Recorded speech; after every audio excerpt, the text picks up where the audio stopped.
Hello, hello, hello, hello. How are all of you out there? This is Willie Cartwright from Save to Sane. Every other week, we come together on this podcast and we talk about things related to religion, deconstructing, those of us who are going through the journey of asking questions about our faith and our religion. We also tie in some social and some political issues as well. But I want to welcome you all to the show. Glad to have you out there.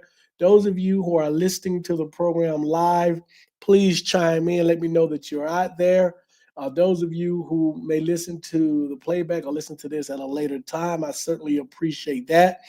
So I say to all of you, wherever you are, good morning, good afternoon, or good evening. Again, we are glad to have you here, part of the Save to Sane podcast with Willie Cartwright. I am a former, for about 40 years, I was a Christian born and raised in the Deep South. And in 2015, started my deconversion journey. Now, as of 2 weeks ago, I officially consider myself to be an atheist. And so I've made the full progression, the full jump from a devout Christian for most of my life to now an open and outward atheist, as I made the announcement a couple of weeks ago. And so we're glad to have all of you here. Let me first begin by apologizing for the later start time, 30 minutes later.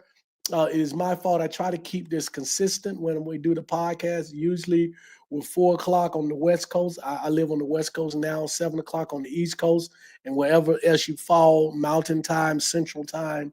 We're 30 minutes later today. I scheduled some things and then forgot that I didn't have enough time to get from there to here. So I had to schedule this at 30 minutes later. But we're here. It looks like we have quite a few people. So I am glad, so glad to see all of you. Papa Lance, Ace Mac, 14721. I think it's been a minute since you've been on, but glad to have you as well. And Jam and Jay Jam, and glad to have you as well. I want to say hello to all of you. Thank you for being here. As I always do, let me start off this program by saying thank you to a couple of people. First, let me say thank you to Taisha. Taisha was on the last time we were together. She may be listening now. Certainly, she may listen at a later time. But as always, I said thank you to her. She's been instrumental in getting this program going, getting me in this position to help me along with this. And so I certainly appreciate her and always would be in debt to her.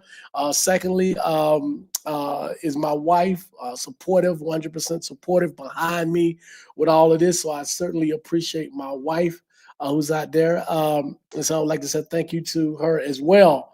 And so one other thing before we get started, if you notice, well, not one thing, but there's a couple other things. I put my one of my email addresses in the chat. So those of you who may be interested in buying one of my books and you want a signed copy, you can send me an email at that email address with your email as well. And with your mailing address, I will email you back my Cash App.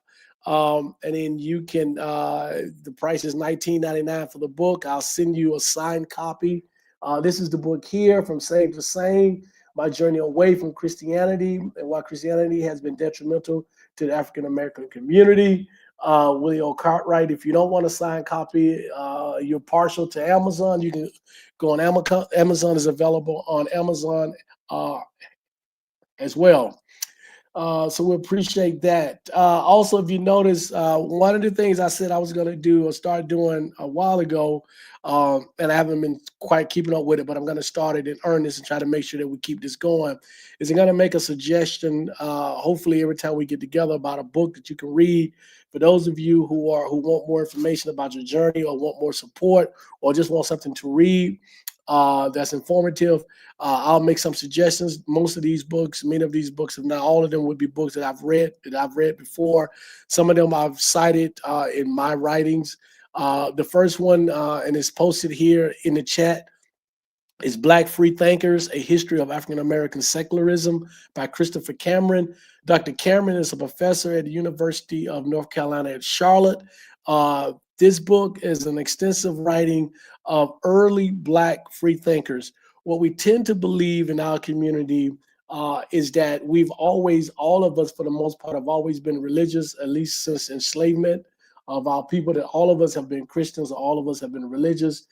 Christopher Cameron, in his book, he points out that that's not necessarily the case, and that there have been many free thinkers. Understanding that free thinkers is a very generic and broad term. In his book, he includes people like Frederick Douglass, who many of you know, who many of us know, was a Christian, but he challenged the traditional, the normative way that especially white people practice Christianity, and he pushed back and challenged that. But there are other people who are out and out racist. I'm sorry, out and out atheists in the book that he mentioned. Some early famous people, well-known people in the book. So it is a great book for you to read.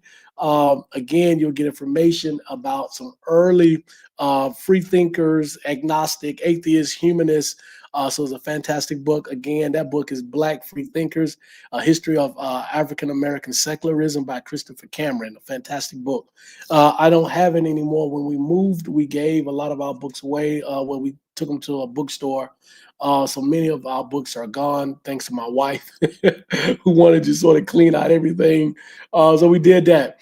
Yeah, so well, let's get to the topic today. So we're going to talk about a couple of things, several things, but the major topic is Christianity, Jesus, God are the Black community's worst enemies. The collective, I believe, can be and has been our worst enemy, depending on how you look at it. And so that's sort of a loaded topic. And so we want to break it down. We want to get into it. But often, as I always do, I kind of tell you where these topics originate from, what struck these, what made me want to talk about these topics. And so this is no different. One of the catalysts to me talking about this was a conversation that I had online with a friend of mine, who and I'm part of this group text with some of my fraternity brothers, and we talk about social issues, sports, everything. And so the other day, one of them sent me a text sent a message specifically to me asking, had I heard about what Floyd Mayweather said in support of Israel? I'm sorry, it wasn't Floyd Mayweather, but he had mentioned Floyd Mayweather earlier. I dismissed that because I told him I don't listen to anything that Floyd Mayweather has to say outside of boxing. So his acumen is not to the level that I want to waste any time listening to him talk about anything that is academic or socially relevant. That's just me. It's a personal thing. That's just me. But what my friend mentioned to me though was Eric Adams, the mayor of New York. He showed a video of Eric Adams being in Israel with a yarmulke on and talking to the Israel people in full support of Israel. And what I had mentioned to him, and he said he couldn't quite understand that, really didn't know how to wrap his hands around that.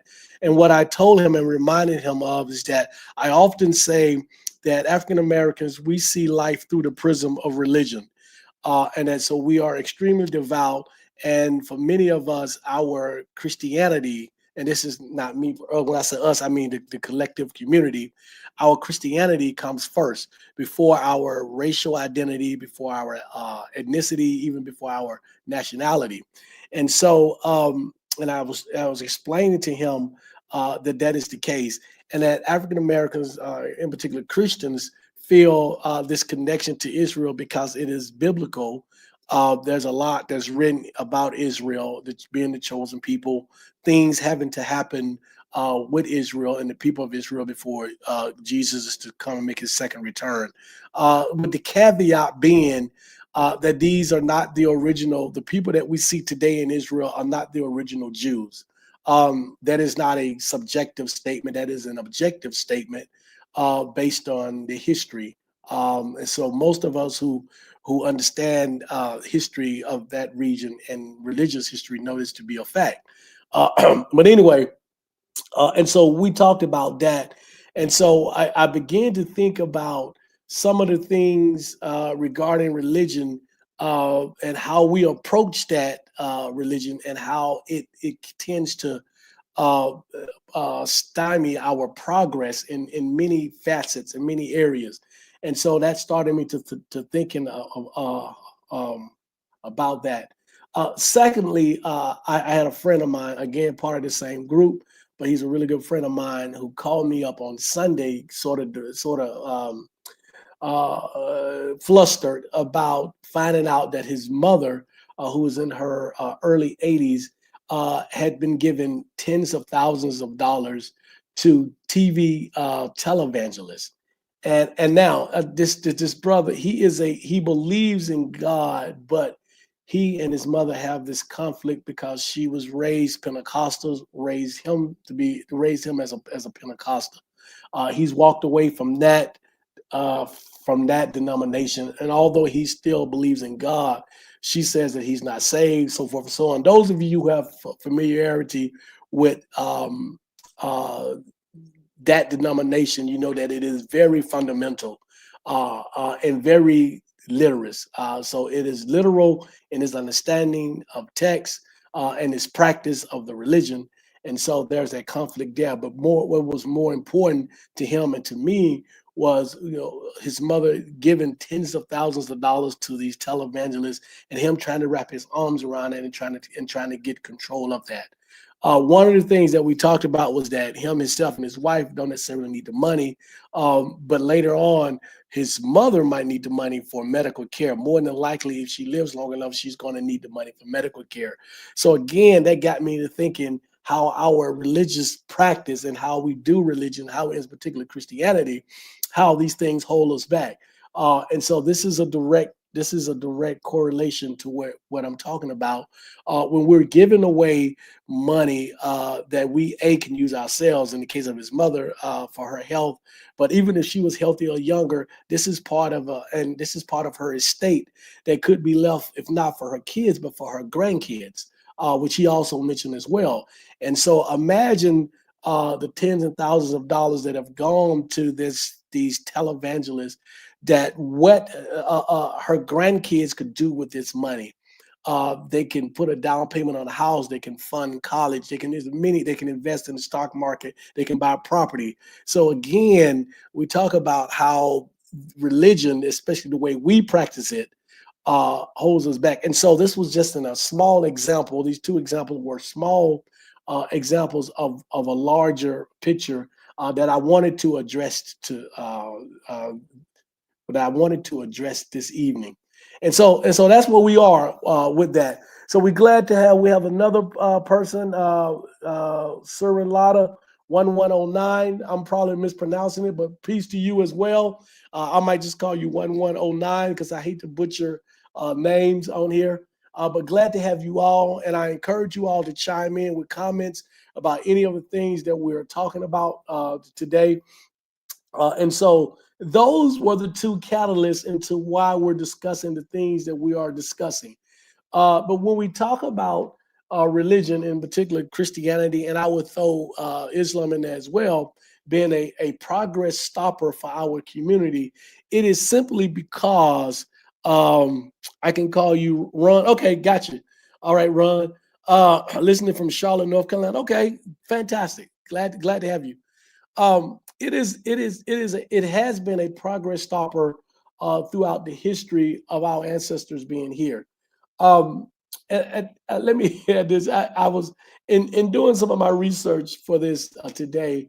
I ran across a video, and you guys have probably heard this. I cannot remember the guy's name, but he's a very popular YouTuber. And a while ago, he made a statement about um, black people, worshiping Jesus as opposed to worshiping their ancestors, and it's a whole lot into it. I'm gonna dig it up and go through it, but it sort of went viral. Black people got mad, talking about we shouldn't be worshiping our ancestors, blah blah blah. And so I sort of ran across that. And so that's something that I want to throw in as well as I talk about the history of why Christianity and Islam has been a progress stopper for our people. Going back to the enslavement of our ancestors from Africa over here, we were forced The majority of our African ancestors were forced to adapt, assimilate to Christianity, to accept Christianity as their religion, as a way to survive, as a way to not anger the master, as a way to make it through to the next day, and then eventually, as the generations received the same teachings from the older generations, it became a way for us to sort of cope. But I think in the face of it, one of the things that it did, and that it was designed to do, with given the way that the colonizers taught it to us, was done to also make us docile. And so, what we understand about the early learnings of Christianity for our people, it was really about, slaves obey your master. Everything that we saw was white. God, the imagery was white. He was a white person, a white man. Jesus, the imagery was white. Angels were white. I always say this all the time. How many of you have ever seen a black angel? And so all of this worked, uh, in a sense, to make us docile, because them being the colonizers, understood that if we saw God and Jesus in them, then we would be less likely to rise up and fight back. And so even to today, uh, centuries later, I say this all the time as well. We have a conscious, a subconscious, and then sometimes a conscious reverence for white and what is white, because we've been conditioned to believe that white is the closest to God and closest to Jesus. And because we lead with our religion collectively, African Americans, you can see that that's going on. And so it has worked to hamper our progress as a people, uh, um, in a sense of us being more accountable, doing things as opposed to waiting on Jesus to fix it. There's also some practical things, some pragmatic things, some literal things that have happened at the hands of white Christians. When we think about them destroying our communities, our self-sufficient communities, like Rosewood, like the community in Tulsa, Oklahoma, and many, many, many, many more across the country over the decades and centuries. When we built these self-sufficient communities, they've been jealous. They've come in and they've destroyed those communities, murdered most of the people. And these have been people who call themselves Christians. These have been white Christians who've done this, although understanding and knowing that we ourselves called ourselves Christians, it did not matter to them. And so, from a pragmatic standpoint, um, it stopped our progress. From a literal standpoint, it stopped our progress, but also from a mental standpoint, it stopped our progress. It is difficult for us to work together, and it has been difficult for us to work together as African Americans, because we've been conditioned to believe and not trust each other, and believe that we are in a sense evil or less moral than people who don't look like us. And so we've been indoctrinated through religion, in a sense, in part, to look to those who don't look like us as our saviors, as people who can fix us or save us. And so that has resonated as well in our public policy, social conditioning, all of that. And so that is sort of the early stages of that. Going back to enslavement, religion was used to control our behavior, what we said, what we do. We were stripped of our religion and our faith and our spirituality from our homeland. Our ancestors were introduced to Christianity, to the Bible, and in a sense, the churches, at least back then, if you know the history, Sundays were the only day that our ancestors were not working, but they had to be at church.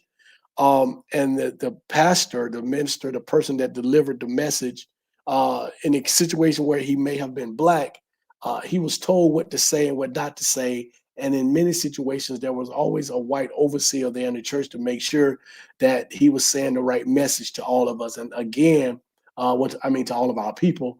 And again, that was a message of being docile, being forgiven to the slave master, forgiving the slave master, performing at a certain level, being grateful for the conditions and the meager things that our ancestors had.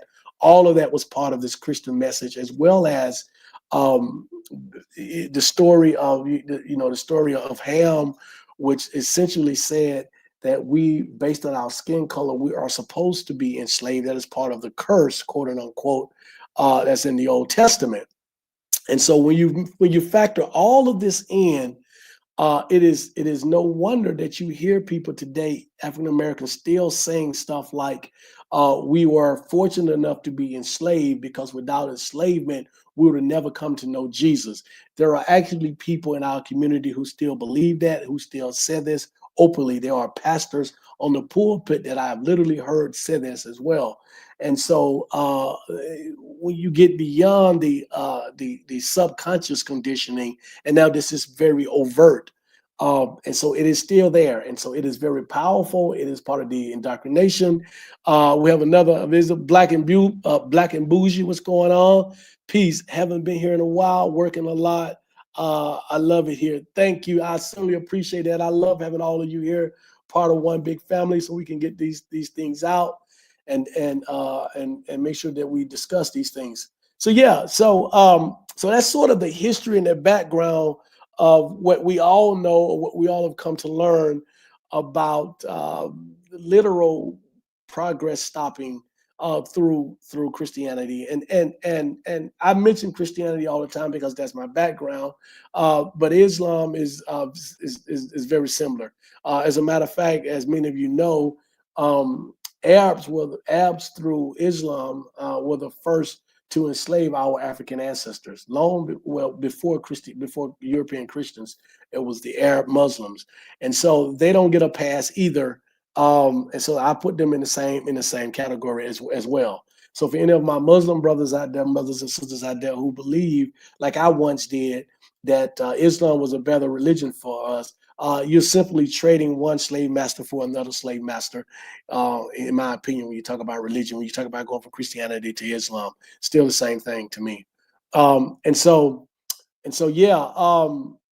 So we do that, and it does not matter whether or not, when or at what point did Christianity reach Africa, what countries in Africa, all of that. That doesn't matter.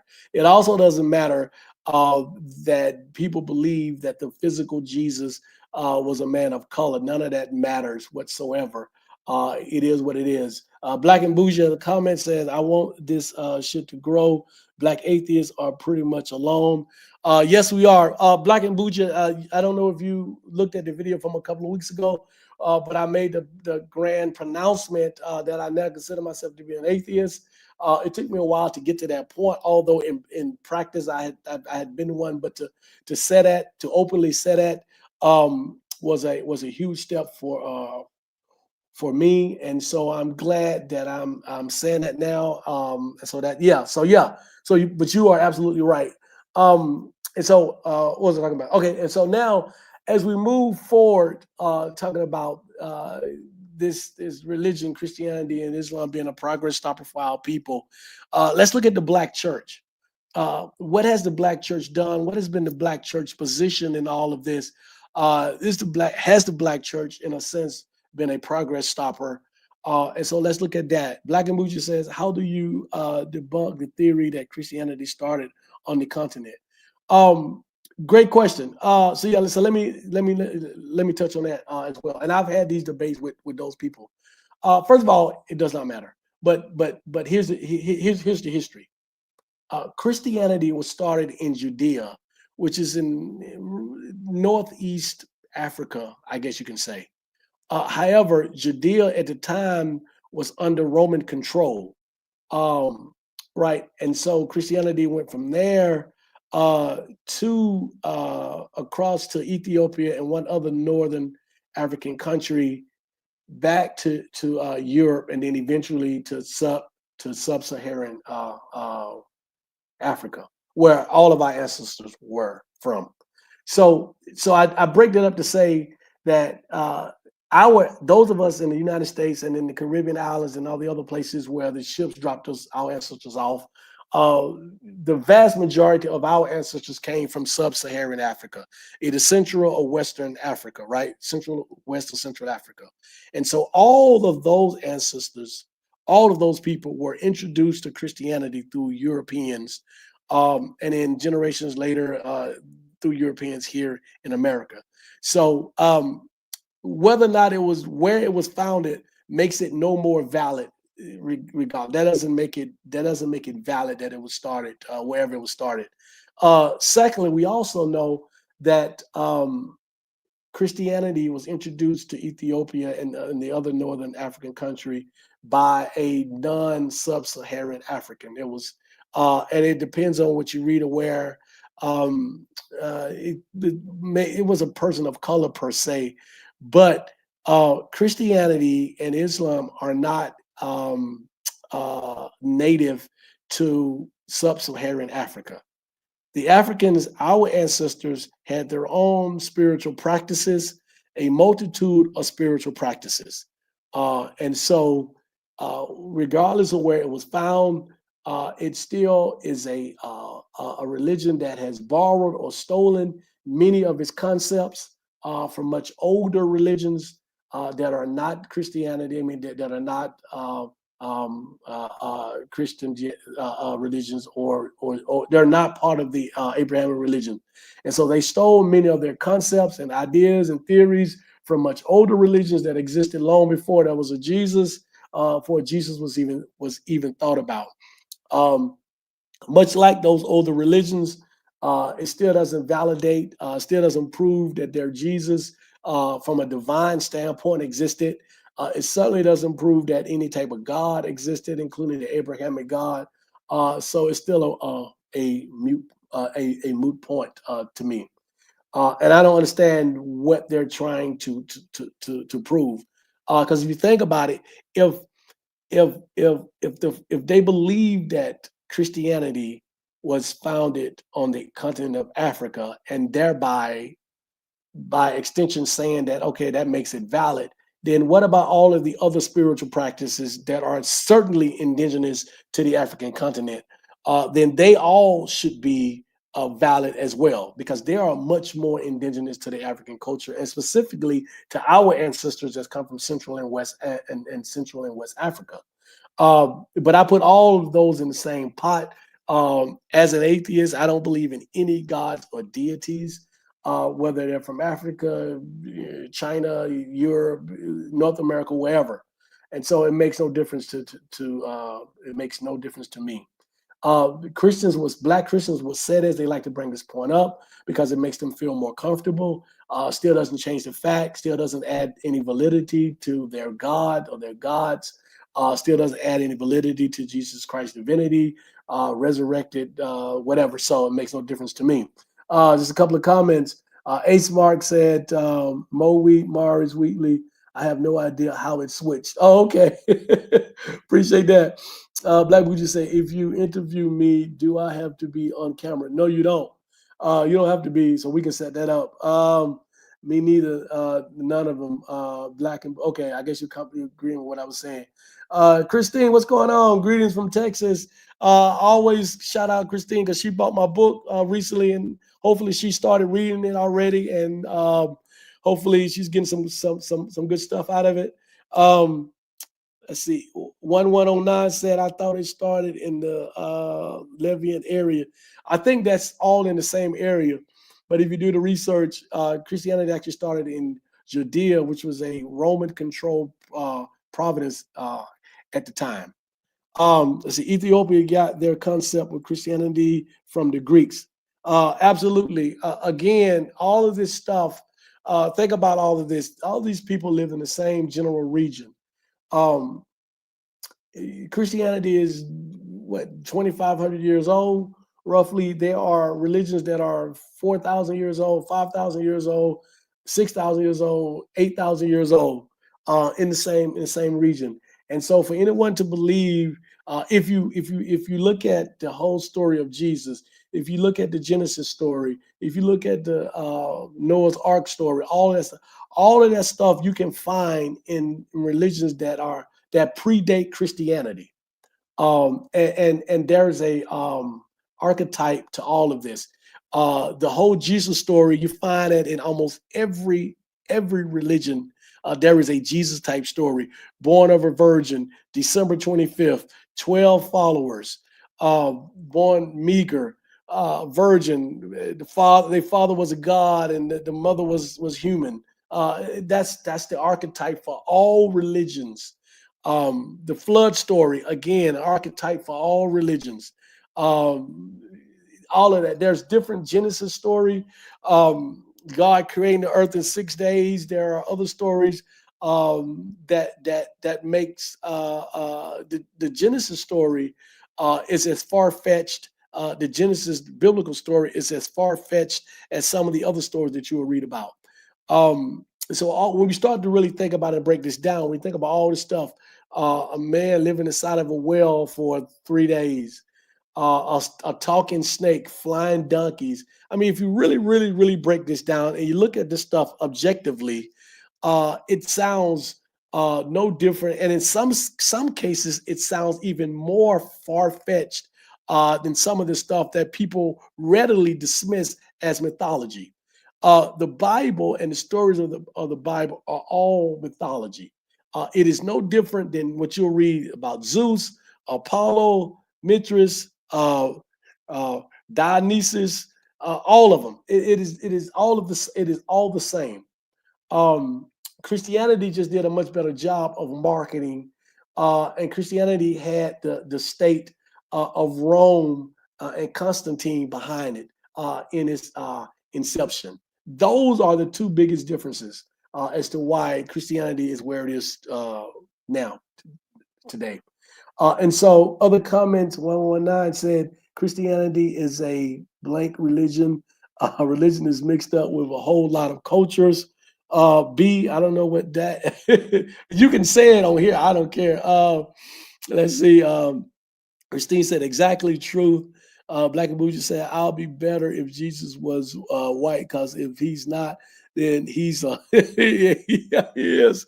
Well, and that's another thing too. We talked about, Christianity stopping progress. If you go back to slavery, African Americans became and up until today are the most devout, the demographic of Christians that there are, and have been for a very, very, very long time. But we continue to get the short end of the stick, even going all the way back to slavery.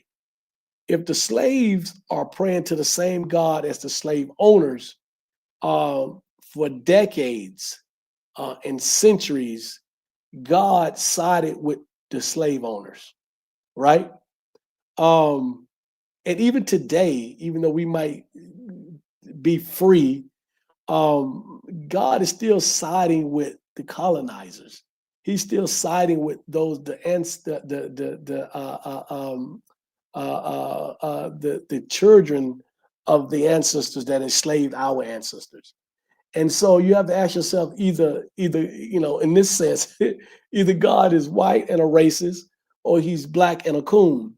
Either way is no good for us, and it hasn't been good for us. Which brings up another point as to, and we're going to do a show about this one day. Why are so many black people still Christians and part of the Muslim faith? Why are so many black people still part of the Abrahamic faith? Given the history, given the fact that this God, this Jesus character, has not shown up for us at all. When we get into these discussions about ancestor worship or ancestor veneration and all of this, I am more inclined, and I don't worship anything or anybody, but I am more inclined to be in reverence to my ancestors because I have a direct lineage to them. I have a direct bloodline, a literal bloodline to those individuals who died, who suffered, who was raped, who was murdered, who was lynched. Those people, I have a direct lineage, blood lineage to those individuals, and those individuals, they they're in their last prayers, in their last breath, their last thoughts were that at some point uh, their future generations would be where we are today, would be free and would be equal to the offsprings of the slave owners. And so those are the people that I give reverence to, not some mythological being who supposedly died on a cross um, for some mess that him and his father both created a situation. So you create the situation, then you become the cure by sacrificing your son. If you really think about how asinine and how bullshit that sounds, it's really crazy. I oftentimes when I really start to think about this stuff, I wonder what was it that kept me a believer for so long, because this is such bullshit when you really break it down and look at it from an objective standpoint. Um, but let me go on to before I get too much into that. Let me go on to the church. We know that historically, through civil rights movement, the church has been an anchor in society, in our culture, in our community. Many of our activists have come from the church. Many of our activists and civil rights people have been religious. They've been Christians. They've been Muslims. But we're talking about, if I go back to the book by Dr. Christopher Cameron, you will read in that book that there have been many of our civil rights leaders who were not Christians, who were not believers, but they did not make that information public for a variety of reasons. And you can certainly understand back then why they would not make that information known. But there were many of our famous, influential, important civil rights figures who were not Christians. So don't let people tell you that all of our civil rights leaders throughout the history have always been believers. That is not the case. That is absolutely not the case. And Dr. Christopher Cameron's book addresses that. But back then, the church was important in the community. It was where we met. It was where we put together our strategies to fight the injustices that was going on with our people at the time, that are still going on with our people of the time. But I also want you to think about this. In many cases, the church also, through religion, through Christianity, was a institution that sort of kept us in our place. If you think about Martin and Malcolm, the church said to us collectively, let's be slow. Let's slow roll this. Let's forgive. Let's turn the other cheek. Let's do peaceful practices. Now, let me tell you this.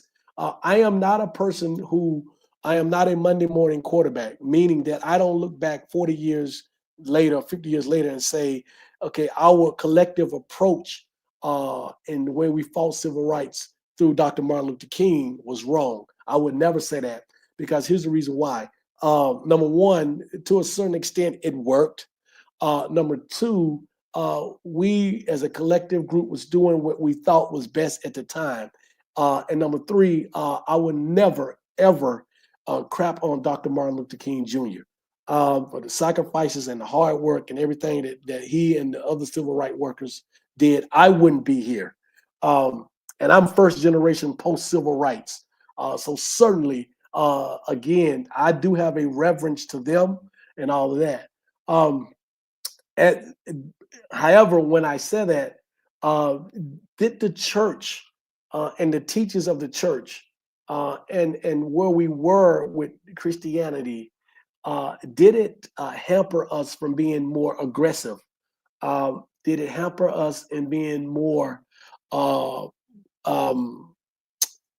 again, aggressive is the best word I can think about right now, in the way that we attacked the injustices that were going on with us? There is, clearly understanding the situation and the times. To always physically fight back was not a prudent thing at the time, given the situation. But also there were situations where I think we may have been too passive. An example would be, if you understand the history of our people, a lot of our people moved out of the South and moved up north. They got good factory jobs and they left their parents or whatever down south. And so the generations that came after that, there's a clear distinction between the level of docility, being docile, and humility, being being having humility. There's a distinct difference between people that I have met of my generation and older who lived and grew up in the South, and those individuals that I have met and got to know who spent that time up north. Now, I'm from the South, so I will always defend the South to a certain extent. And so, what I tell my Northern brothers and sisters is that you may think that you would have acted a different way, but you were not raised and born and indoctrinated into that situation. However, I do think that there is a fine line. I do think that there is a middle ground. I certainly don't think that all of my up north brothers and sisters who think that they would have came down and been as militant as they think they would have been. I do not believe that all of them would have been that.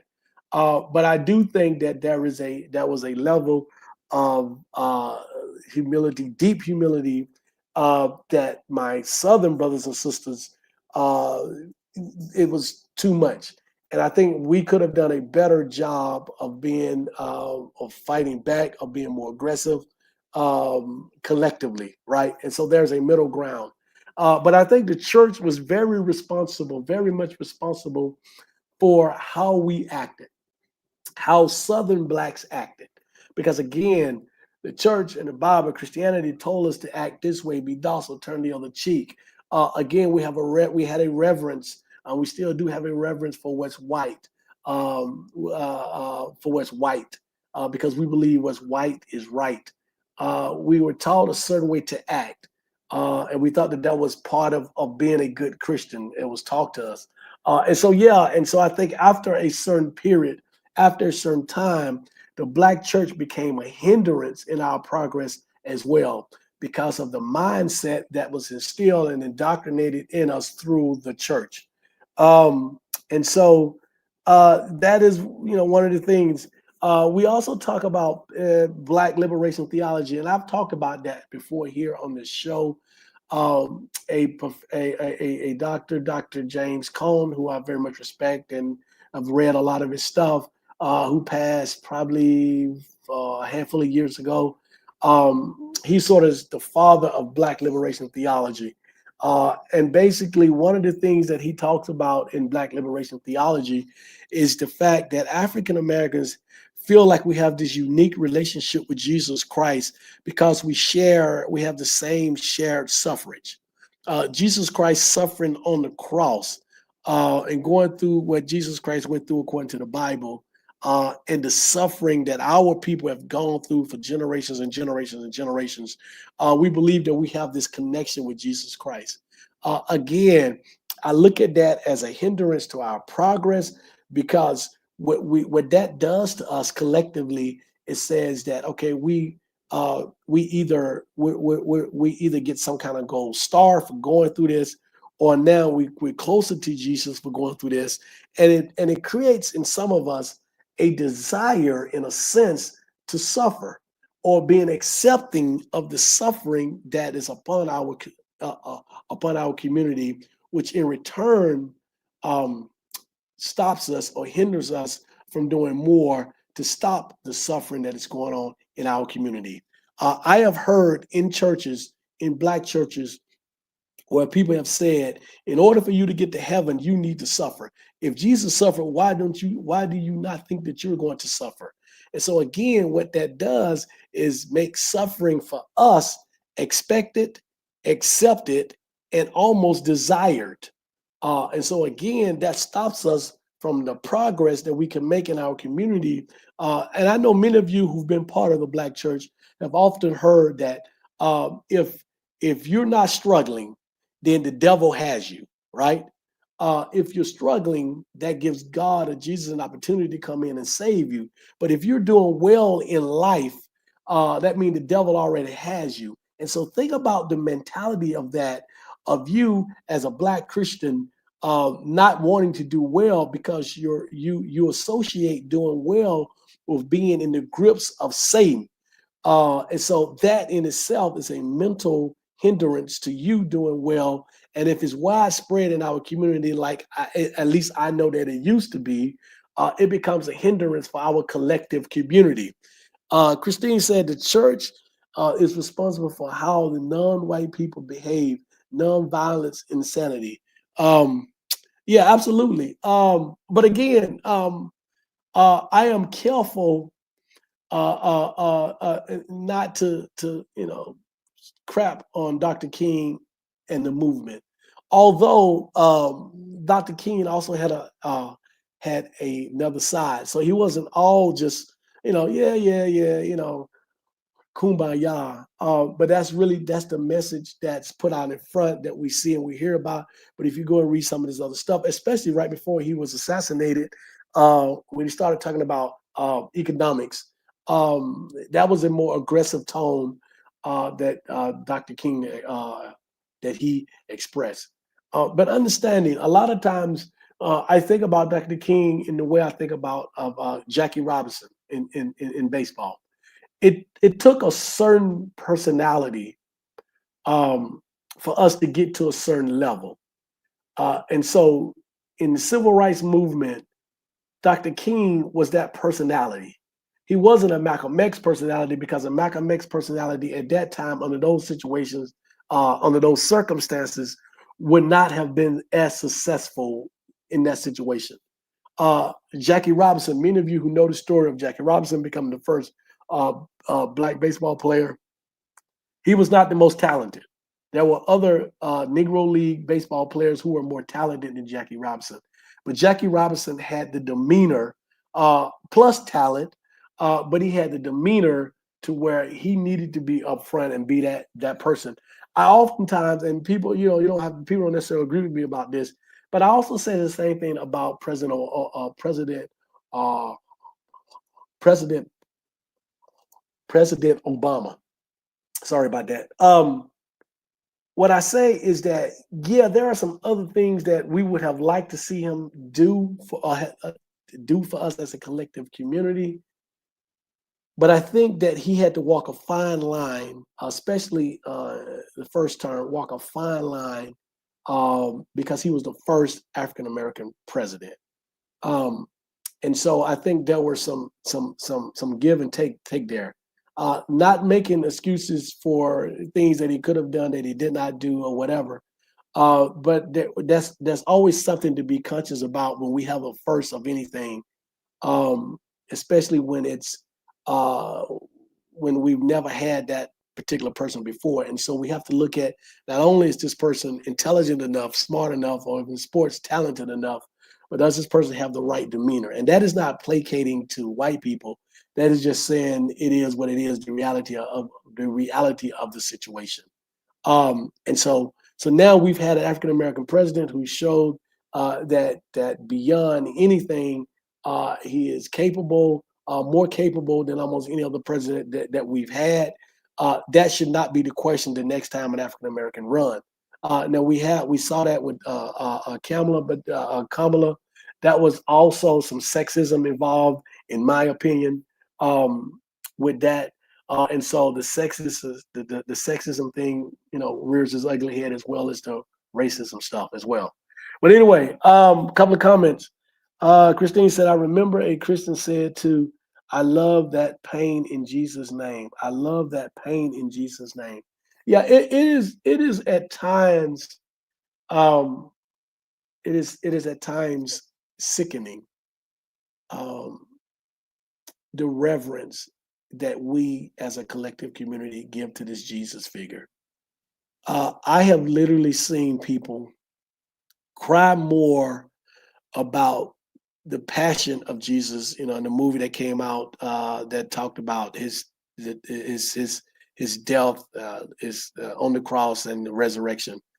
I've literally seen black people watch that movie and cry more about Jesus in that movie than they did for a loved one who passed away.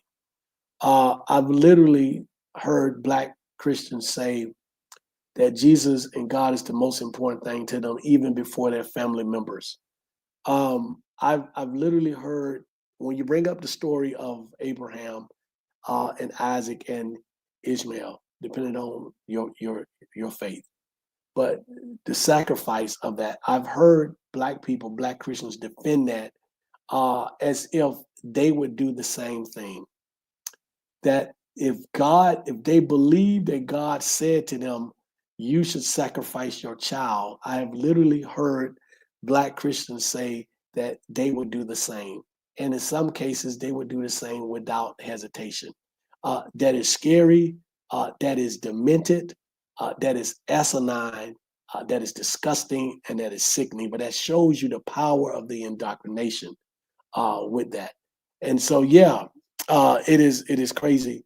Black and Bougie said, "I will never be thankful colonization. I don't care. It's embarrassing." Um, One of the questions that oftentimes would ask a person who we're engaged in this dialogue about the whole enslavement thing is, if this is an all-powerful, all-knowing God, you're telling me that the best way, the most efficient way that he can expose or could have exposed the people on the continent of Africa to Christianity would be to have them enslaved and have 20 plus million of them killed, lynched, murdered, and raped. What kind of God is that? Um, and so it makes no sense. Secondly, again, it is the European mindset that tells us that Christianity is better than the spiritual practices of our ancestors, and I refuse to believe that. I don't. It really don't make no difference to me. But I'm certainly never going to put um, Africans. African people were the first people on the planet. Uh, Everything that was learned from Europeans, the Europeans would learn. They learned from Africans, math, science, harvesting, agriculture, you name it.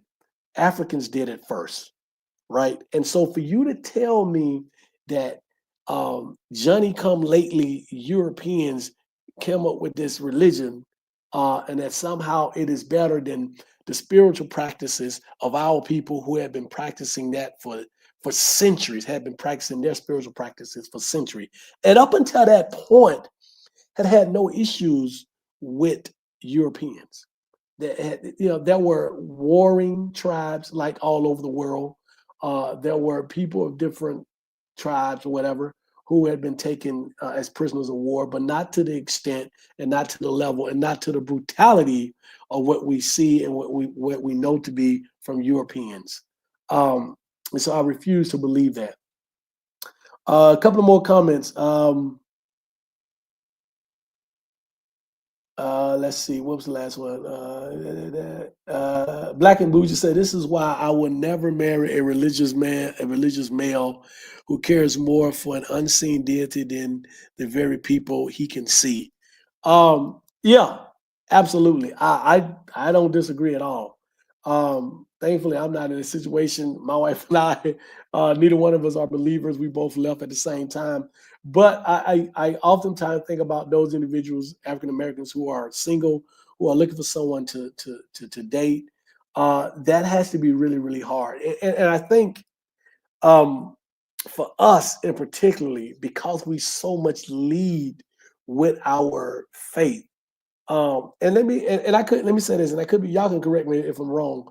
My experience with Christian African American male Christians is that we are a little bit more um, religion is a little bit more irrelevant to us. Like we don't necessarily lead with you know our faith the way Black women do. Like almost every Black woman I ever heard talk about her list of what she wanted in a man, it begins with a God fearing man. Almost every single one. I have not heard that to the extent from men. And so I think that a lot of Black men, Black Christians, um, I think that where they may say I believe in God, I don't think that you would have that same devoutness. Now, granted, there's always exceptions. I mean, there's going to be the deacon or the pastor, but just the ordinary, everyday Black man who said, "Yeah, I go to church." I don't think that they are as devout as Black women are. And again, I've been out of the dating scene for 20 plus years now, but I'm going on my personal experiences and the things that I've seen and the people that I know and the brothers that I know. Um, yeah. So I could be wrong. So you guys are still dating out there. um, let's see. Christine said, very scary. Black and we just I often wonder what we did exactly to deserve such a fate. Yeah, but then again, humanity. The reason why I try to stay away from that question because then it begins to beg the question: is there something beyond us that's controlling all of this? And because I don't believe that, I just chalk it up to humans being humans. I know the history of why Africans became enslaved through from from the Europeans. Um, and that's how I kind of leave it at because that really cuts deep when you start asking that question. I think at least for me. Christine said, "Yeah, make that make sense. Insanity." Black and Bougie said, "Remember that church lady. If not, not for money. I'll probably be in Africa worshiping a tree." So is that the same? Let me finish reading this. But what's wrong with that? Don't trees give life? What's the problem? I don't know. See, I heard a lady say that on this. I was talking about the guy. I can't remember his name. I got to get his name. But it became a very popular. He talked about how there's nothing wrong with us being showing reverence to our ancestors, more so than to this Jesus character, and people just sort of lit into him as Black people. But prior to that, he had been very popular in a lot of stuff that he was saying. But I remember I saw a video, and in part of the video, he had a lady who was talking who was saying the same thing. So I wonder is that the same lady or just a clip that he took and shared it as well. But yeah, that again, it shows you the power of the indoctrination, how susceptible we are to religion, in particular Christianity, how deeply it runs. But what I am happy to see is many people who are younger people who are breaking away from Christianity, who are asking the hard questions, who are coming out as agnostic or atheists or humanists, free thinkers. And so I'm glad to see more of that. And what I've been working on and talking with some people about is how can we sort of unite the Black community, the Black non-believer community, because there are a lot of us out there. There's more of us out there than people realize. And so we have a handful of groups, Black non-believers, which I might be on her show again. This is Black Non-Believers, the organization out of Atlanta. Mandisa Thomas, I was on her show. If y'all remember, I was on her show a few months ago, but we had some technical difficulties. She's a good friend of mine. She promised to bring me back. I got an email earlier today or this morning or yesterday talking about a date on December the 6th, which probably be before I'm back on here. I think, or will it be? Oh, actually, it'll be after I'm on here. So if we can tie that down and get that squared away, I will certainly let you guys know when I'll be on her show. And I'll probably share a link at least on my Facebook page. I'll try to share it on my YouTube page as well. But it's in the cut, Non-Black Believers. I think they do that Saturday mornings, that show, but you can go to Non-Black Believers to see it. And so we're trying to tie down the dates and the times right now. But I'll be back on that show, so that'll be great. But yeah, so there are a lot of sort of splendid groups out there, but I think it would do us a good service as a collective community of Black non-believers. I'm taking her word, but her term, but Black non-believers to be more together, more united, so we can support each other more so. And so finally, Black and Bougie, last comment. I don't worship anything but I more so do a cow that gives me meat than a deity that I can see that promises and gives nothing. Absolutely, I agree. I agree 100%. There is no going back for me worshiping in deity or God or anything like that. There's absolutely no. As a matter of fact, every day I get further and further and further away from that, if that's possible, because I think I'm about as far away as I can be. but I am reassured um, uh, in my non-belief, in my atheism. So yeah, I am reassured every day. I am in that space. I am a full-blown atheist, and that's where I am, and I love it, and I'm good with that. And so we will end the show with that. Thank you all for accommodating me, although I was about 30 minutes late, or 30 minutes later, because I did have it set for 7:30 Eastern time, 4:30 my time, but 30 minutes later than we normally do. Thank you for a great topic, a great discussion. You guys be safe. I will see you in 2 weeks. And hopefully, I have more information about being on Black Nonbelievers in the Cut with Mandisa Thomas. I can give you a date and a time for sure. Anything else? Let's see. Yeah, once we lost Sandra Bland, Tamir Rice, and Tevron, I was done. Yep, absolutely. Oh, and that's another thing that we can talk about as well. But thank you all. Have a great day. Thank you all to all of you. Black and Bougie, Christine Williams. Who else was on here? Let's see. 1109. Thank you so much. There was others for all the comments. Let's see. Ace Mac, thank you so much. Mo Wheat, Maurice Wheatley, whoever, whatever name you want to use, thank you so much for all of that. Certainly appreciate Jay Jammin, Papa Lance as always. Thank you guys so much. And I'll see you in 2 weeks.